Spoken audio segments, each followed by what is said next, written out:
for Liverpool.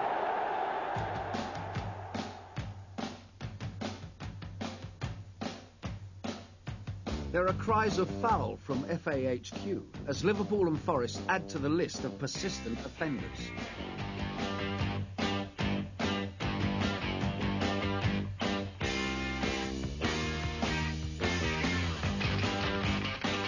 Well, we use terms, you see, that I don't think really the public understand. We talk about terms about hanging your foot in there and going over the top.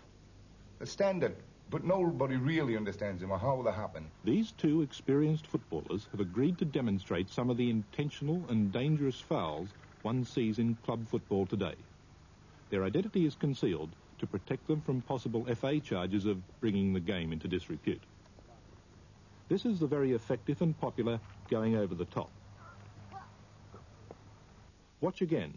The defender ostensibly kicks at the ball, but in fact he aims his boot just above the ball and intentionally collects the attacker's shin or knee on his boot.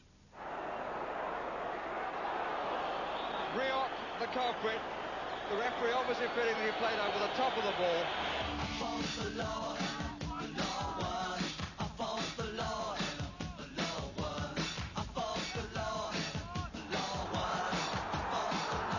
I think the first person to do this and actually make it stand up in a court of law, then you will get a different attitude from these players. They will start to think, if I do this, am I going to lose everything I've earned out of football? And then it will be better for the game.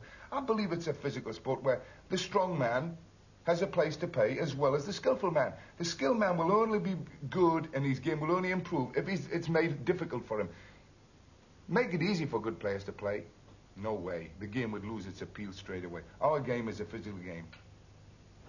Now soccer, and we've just heard that Tottenham fans have been drawn against Chelsea fans in next week's semi-final on the Bakerloo line.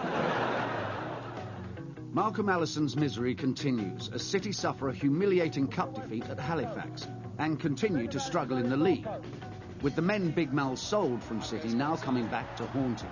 Mike Shannon scores against his former club. And there's Watson still there. It's there. He did well. Even future manager Alan Ball was in on the act. He likes that. Oh, Miss Barnes against his old club. Knocked it back in. Here's Barnes. And Barnes has made it 3-1 and has scored twice on his old hunting ground. Big Mal's return to Main Road had proved a disaster, and later that year he was on his way. I remember saying to Peter Suarez, I'm going, and he didn't like it, And I couldn't believe, he sort of went, oh, all right, he didn't like it. Actually, I didn't like him. The match of the season came at Carrow Road as Norwich welcomed table-toppers Liverpool. Dermot, the player on the near post. Got the back foot that time. There's Peters! So easy! Fairclough wide to the right. That's nice into Sammy Lee. He returns the compliment well. Chance here for Fairclough. And it's in! Hansen has taken over. Oh, he saw the gap too, beautifully. Saw a lovely dummy. And Fairclough puts it in! Marvellous goal from David Fairclough. But this is the man who deserves the greater part of the credit. That's a good ball. Round the Bond. Ashanu and Hansen. Mendham. Padden. Reeves! All in the air until it came down to the foot of Reeves. Neil. That's nicely back by Ray Kennedy to Dalglish. McDermott far post. Fairclough taking the same ground. Now coming near and scores! And it's a hat-trick for David Fairclough.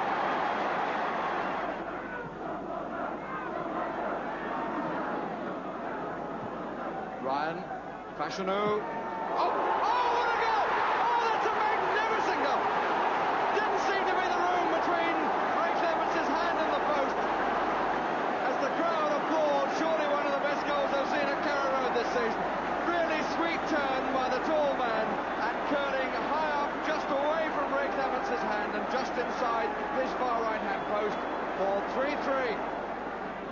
Case. Dalglish in the box in the middle. Here is McDermott. And there's Dalglish! McDermott found by Neil. And John Bon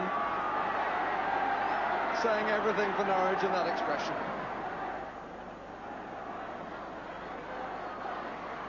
And Case allowed to go on and scores. Good decision by the referee, allowing him to continue.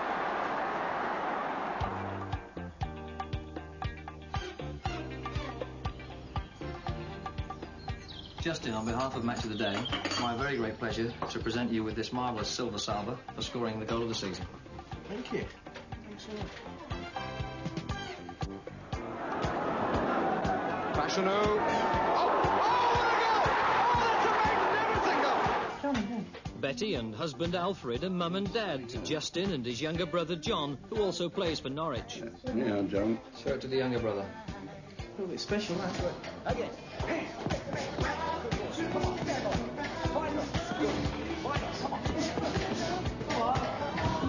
What do you think people like yourself and Regis bring to the traditional number 9 role, the striker's role? Well, I think we bring a little bit of colour to it. One of the most interesting developments in modern football has been the astonishing emergence of black players in the English leagues. The children of black people who came to this country in the 50s and 60s have been brought up on football in the schools, and they're now providing some very gifted players indeed.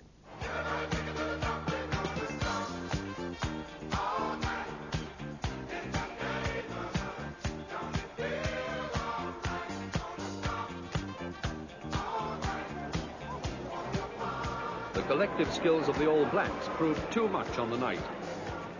Cunningham opened the scoring, a neat shot from 20 yards.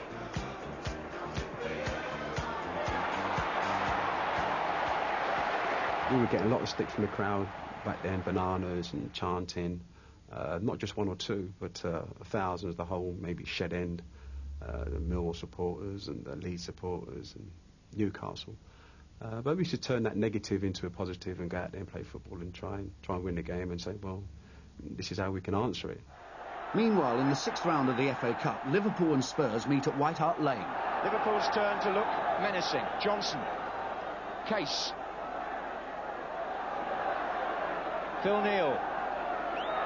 Yorath. Ardiles. Oh dear. McDermott. What a strike! Oh! McDermott has done it again! Another magnificent goal from the man who could well be one of the footballers of the year. And it took Barry Daines of Tottenham by surprise. But what can you do with a shot like that? Ardiles just played the ball a little bit short when he was defending. And when it came to McDermott, he let one fly. And fly it did.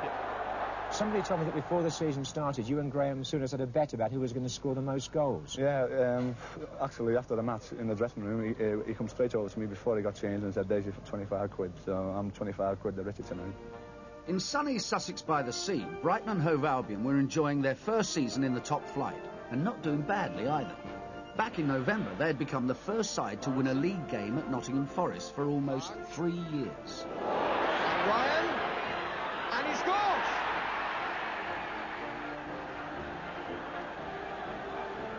Now Forest are looking for retribution in the return match at Brighton. Here's O'Sullivan.